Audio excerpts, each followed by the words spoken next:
Um hábito é um comportamento que você repete com frequência tantas vezes que ele passa a acontecer de forma automática e você faz sem nem perceber.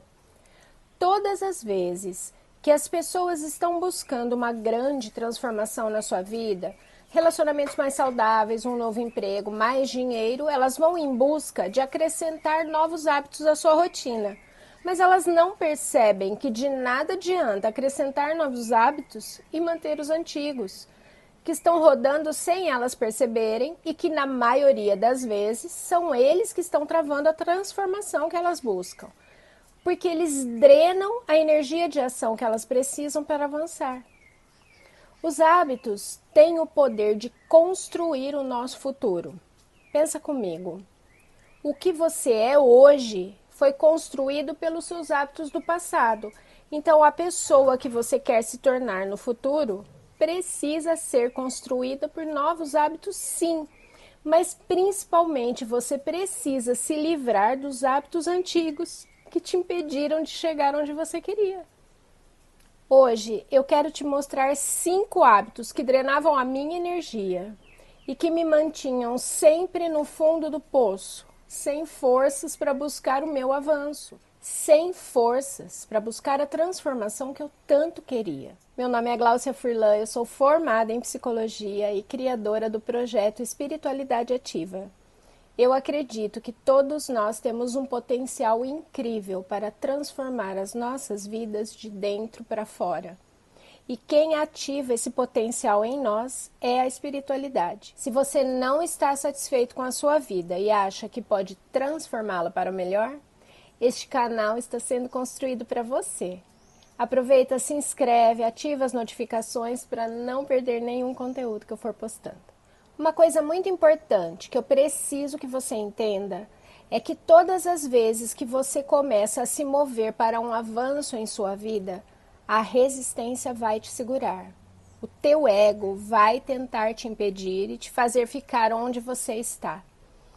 Por isso é muito importante que você tenha firmeza e consistência, pois somente a persistência vai garantir o sucesso que você busca. O primeiro hábito que eu eliminei da minha vida foi o hábito de reclamar. Eu era uma pessoa extremamente reclamona. Eu reclamava do frio, do calor, da falta de tempo, de ter que limpar a casa, da sujeira dos cachorros, de tudo. Eu de verdade não conseguia ver o lado bom das coisas. E para mim, eles não existiam. E como dizem por aí, reclamar é clamar 2 vezes. Então eu não percebia que o universo estava sempre me dando mais e mais motivos para reclamar. Porque sim, é assim que funciona. Seus pensamentos e ações estão emanando energia. E energia ressoa com energia igual. Então o universo te devolve sempre mais daquilo que você está emanando. Se eu reclamava de tudo, ele sempre me devolvia mais e mais situações para reclamar. O fato de parar de reclamar não vai te livrar de situações difíceis. Mas se você muda o seu olhar para essas situações e entende que ou precisa passar por elas, ou tem algo a aprender, na verdade a gente sempre tem algo a aprender com as situações, aí fica bem mais fácil enfrentar os desafios da vida. Eu vou te dar um exemplo bem bobo. Eu tenho 8 cachorros de vários e diversos tamanhos. Então você deve imaginar que a produção intestinal deles é bem intensa.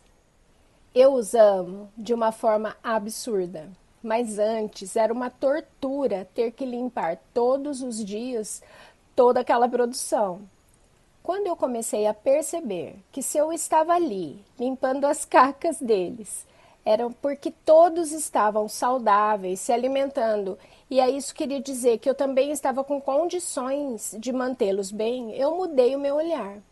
E hoje eu faço isso sem peso, sem nenhum sofrimento. Eu limpo e agradeço por tê-los comigo e por poder proporcionar para eles uma vida digna. Reclamar é como regar uma erva daninha. Se você quer florescer, precisa regar o que te eleva, não o que te drena. O segundo hábito que me mantinha no fundo do poço era me comparar com os outros, ver o sucesso, a beleza, os recursos materiais dos outros e sempre me colocava como inferior perante eles. Eu sempre achava que as minhas amigas eram as mais bonitas, que as roupas delas eram de melhor qualidade, que elas se expressavam melhor que eu, e sem perceber eu sabotava todos os meus sonhos, porque eu estava sempre olhando para fora, não para dentro de mim. O hábito de se comparar é um dos hábitos mais sorrateiros e também um dos mais destrutivos para quem está no caminho da espiritualidade e quer transformar a sua vida. A comparação nasce do ego ferido e o ego ferido busca validação o tempo todo. Quando olhamos para o outro, querendo medir a nossa vida, a nossa aparência, a nossa situação financeira, caímos naquela ilusão dual do melhor que e do pior que. E isso distorce a nossa verdade, a verdade da nossa alma, que é única, irrepetível e incomparável. Não existe no mundo ninguém igual a você. Ninguém veio ao mundo para ser cópia de ninguém. Cada pessoa tem o seu tempo, o seu chamado, a sua missão e a sua energia própria. Quando nos comparamos, começamos a podar a nossa verdade para tentar se encaixar em um molde que nem é nosso. Na tentativa de caber no que parece bonito no outro, podemos acabar vestindo uma vida que não tem nada a ver com a nossa verdade. E aí acabamos ainda chamando de evolução o que na verdade foi abandono de nós mesmos. Hoje eu consigo enxergar que enquanto eu me comparava, eu estava perdendo um tempo precioso de ser eu mesma, de me conhecer. O terceiro hábito terrível que eu tinha era o hábito de agradar o mundo. Por muitos anos eu aceitei convites sem vontade só para não desagradar os outros. Eu comprava coisas que eu nem precisava para não ser grosseira com os vendedores. Eu deixei que algumas pessoas influenciassem até na forma como eu deveria criar os meus filhos, porque eu não conseguia dizer chega. Hoje, olhando para trás, eu só consigo pensar como eu pude me abandonar tanto. Na verdade, infelizmente, a maioria de nós foi ensinada que agradar o outro vale mais do que se respeitar.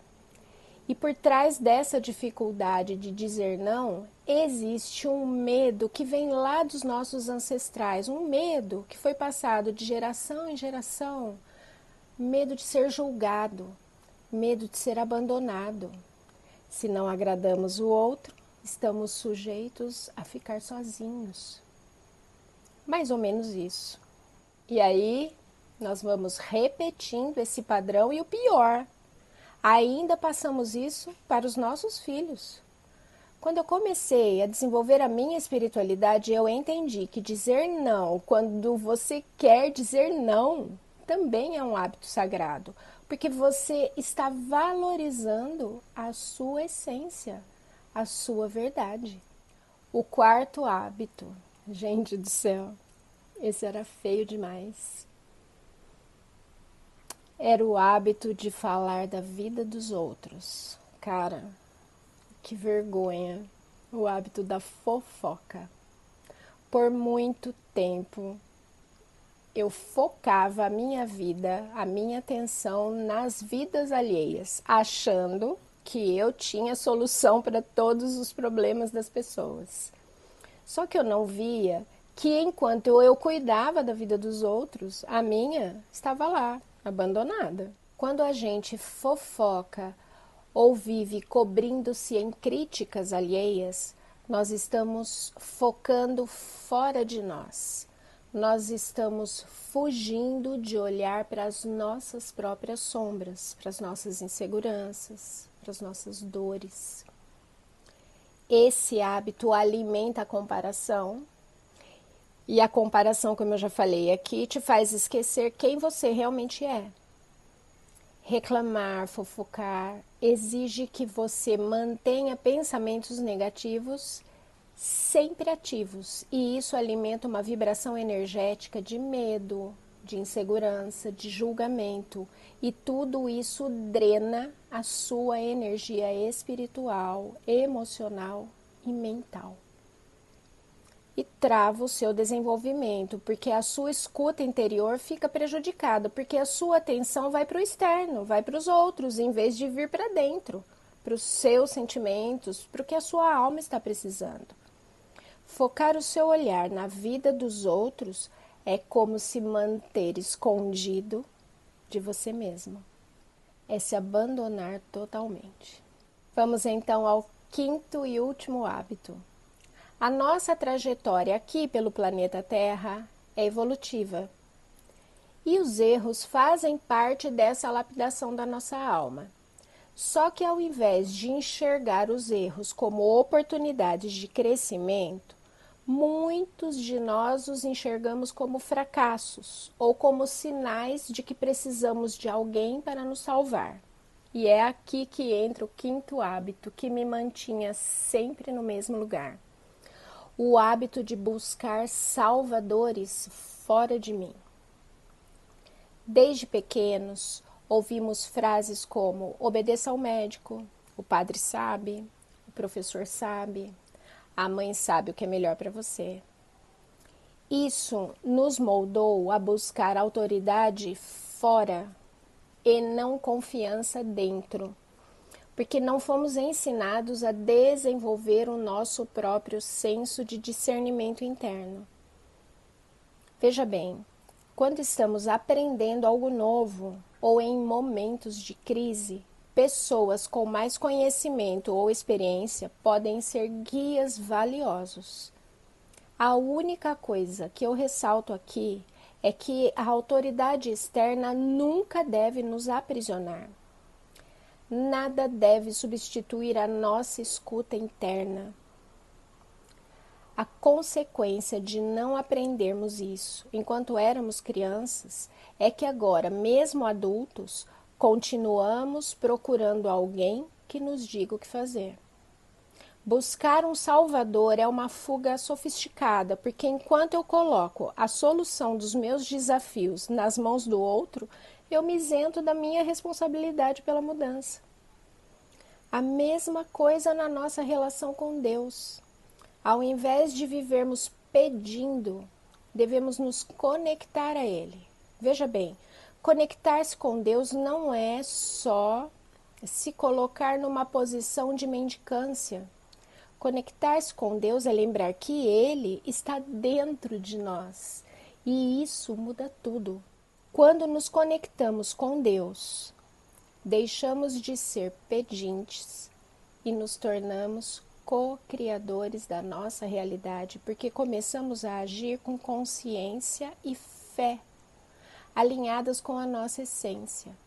Ninguém vem te salvar, porque tudo que você precisa já está dentro de você. Não é errado pedir ajuda, mas fique atento, porque a ajuda precisa te alinhar com o teu interior e não te fazer depender de quem oferece essa ajuda. Se eu pudesse voltar no tempo, com certeza eu eliminaria esses hábitos lá atrás. Mas sabe de uma coisa? Tá tudo bem. Foi no tempo que a minha alma conseguiu, foi quando a minha consciência estava pronta para sustentar essa mudança. Não importa se você tem 30, 40 ou 50 anos ou mais. O importante é que agora você já sabe. Comece a prestar mais atenção em você. Observe o que tem te afastado dos seus sonhos, dos objetivos que quer alcançar e comece. Comece do seu jeito, no seu ritmo, mesmo tropeçando, mesmo caindo. E, se você quiser dar o próximo passo, eu deixei aqui na descrição o link da Jornada da Espiritualidade Ativa. Uma jornada para o seu interior. A Jornada da Espiritualidade Ativa é o primeiro passo para a sua transformação. É o caminho que eu percorri quando comecei a desenvolver a minha espiritualidade. Lá você vai aprender como se manter no momento presente, como elevar a sua vibração e se reconectar com a sua energia, com a sua essência, e também como se manter forte para enfrentar os desafios da vida. A jornada não tem fórmulas mágicas e nem promessas mirabolantes. Por apenas R$ 29,00 menos que um lanche, você vai começar a entender como e por que é importante desenvolver a sua espiritualidade. Não se esqueça, o link está aqui na descrição do vídeo. Se esse vídeo tocou seu coração, curta, se inscreva, compartilhe com alguém especial e me conta aqui nos comentários qual hábito você precisa eliminar hoje. Te vejo no próximo vídeo. Até!